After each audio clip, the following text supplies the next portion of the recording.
सर्दियों की एक रात थी। घड़ी के कांटे 12:30 का वक्त दिखा रहे थे। मैं ट्रेन स्टेशन पर पहुंच चुका था। सर्दी अपनी पूरी शिद्दत पर थी और धुंध की घनी चादर छाई हुई थी। जैसे ही मैं कोच में दाखिल हुआ तो मुझे एहसास हुआ कि ट्रेन में बहुत ज्यादा हुजूम है। खैर, मेरे पास मुकम्मल बर्थ की बुकिंग थी।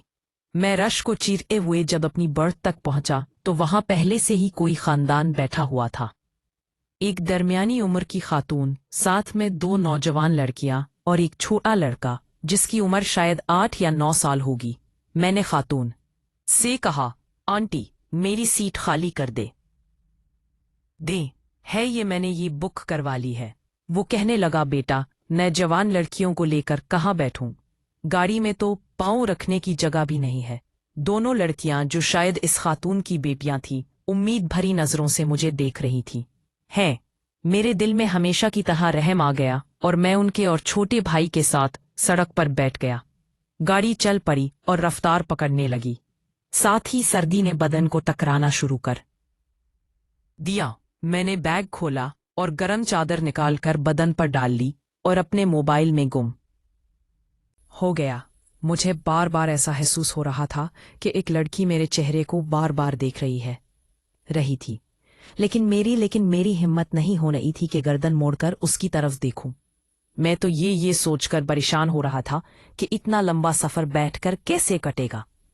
थोड़ी देर बाद उस खातून ने दोनों बर्तनों के दरमियान फर्श पर कपड़ा बिछाया और लेटकर कंबल ओढ़ लिया, और छोटा लड़का भी उस खातून के साथ ही लेटकर सो गया।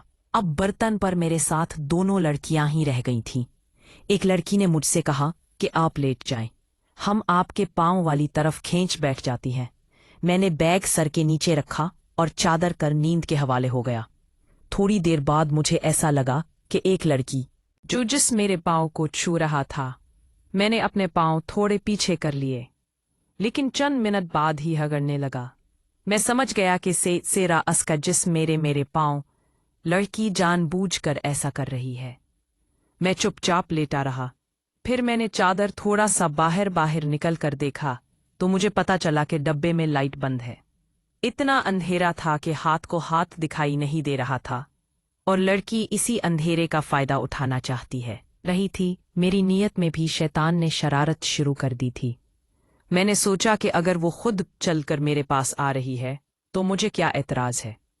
मैंने भी तो उन्हीं पर इसने मेहरबानी करके मुझे अपनी सीट पर बिठाया। यही सोचकर मैंने अपना पांव उठाया और उसकी गोद में रख दिया।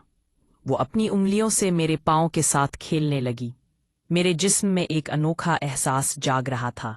अब मुझे पूरा यकीन था कि वो मेरे साथ मुकम्मल ताल्लुक कायम करेगी। कुछ देर गुजरने के बाद मैंने उसे बाजू से पकड़कर खींचा और अपने ऊपर गिरा दिया, और वो भी इसी इंतजार में थी। मेरे साथ लेटकर वो बड़ी खुशी से बातें करती रही। उसका नाम जरीना था। वो अपनी बहन, भाई और माँ के साथ सादिकाबाद जा रही थी। मैंने उससे कहा कि तुम्हारी बहन जाग रही थी, उसे पता चल गया होगा कि तुम मेरे साथ लेटी हो। तो जरीना ने कहा कि उसे सब कुछ मालूम है, फिक्रमंद होने की जरूरत नहीं, वो मेरी बहन कम, दोस्त ज्यादा है। ओह, ये बात सुनकर मैं मुतमईन हो गया और रात के अंधेरे में कुछ ऐसी शर्मनाक हरकतें भी कीं जो लिखने के काबिल नहीं। बहरहाल सफर बहुत मजेदार गुजर रहा था। फिर जरीना ने कहा कि मेरी बहन बैठ बैठ कर थक गई है, उसे भी अपने साथ ले लो। मुझे क्या एतराज हो सकता था। अब सूरत हाल कुछ ऐसी हो गई थी कि एक तरफ जरीना और दूसरी तरफ उसकी बहन मेरे साथ लेटी हुई थी। मैं भी मुश्किल में था। मैं लेट रहा था, लेकिन हालत ऐसी थी कि सब कुछ बहुत दिलकश लग रहा था। दोनों बहनें बहुत देर तक मेरे साथ बहुत शरारतें करती रहीं, और मैं खुद को बहुत खुशनसीब समझ रहा था। पता ही नहीं चला कि कब रात के किस पहर मेरी आंख लग गई और मैं गहरी नींद में चला गया। ख्वाब में भी दोनों बहनें मेरे साथ शरारतें करती रही। कभी मेरी पीठ की जेब में हाथ डाल देती और कभी मुझे चुटकियां बजाने लगती। यूं ही सफर गुजरता रहा, और जब सुबह दिन की रोशनी में मेरी आंख हेली तो ट्रेन अपने मकसद के स्टेशन पर पहुंच चली थी, और मैं आंखें रगड़ता हुआ उठ बैठा। وہ سارا خاندان اپنے مطلوبہ اسٹیشن پر کسی نہ کسی جگہ پہلے ہی اتر چکا تھا۔ رات والی باتیں سوچ کر میرے ہونٹوں پر مسکراہٹ آ گئی۔ مجھے جریانہ اور اس کی بہن یاد آ گئی، جنہوں نے میری سفر کو خوشگوار بنا دیا تھا۔ وقت دیکھنے کے لیے میں نے جیب میں ہاتھ ڈالا اور موبائل نکالنے کی کوشش کی تو جیب خالی تھی۔ فوراً دوسری جیب میں ہاتھ ڈالا، وہ بھی خالی۔ میرا دل بیٹھ گیا۔ میں جلدی سے اٹھا اور بیٹھ گیا، پھر اپنی چادر اٹھا کر دیکھا، مگر موبائل نہیں ملا۔ سیٹ کے اوپر نیچے بیگ کی ہر جیب میں دیکھا، لیکن موبائل نہیں تھا۔ مجھے تھوڑا دل تھک سے رہ گیا، کیونکہ میرا موبائل 400 کا تھا، جو میں نے بڑی مشکل سے پیسے جمع کر کے خریدا تھا۔ پینٹ کی پچھلی جیب میں ہاتھ ڈالا تو بٹوا غائب تھا۔ دماغ کا فیوز ہی اڑ گیا۔ پہلے موبائل اور اب بٹوا، دونوں غائب تھے۔ ہر جگہ دیوانوں کی طرح ڈھونڈ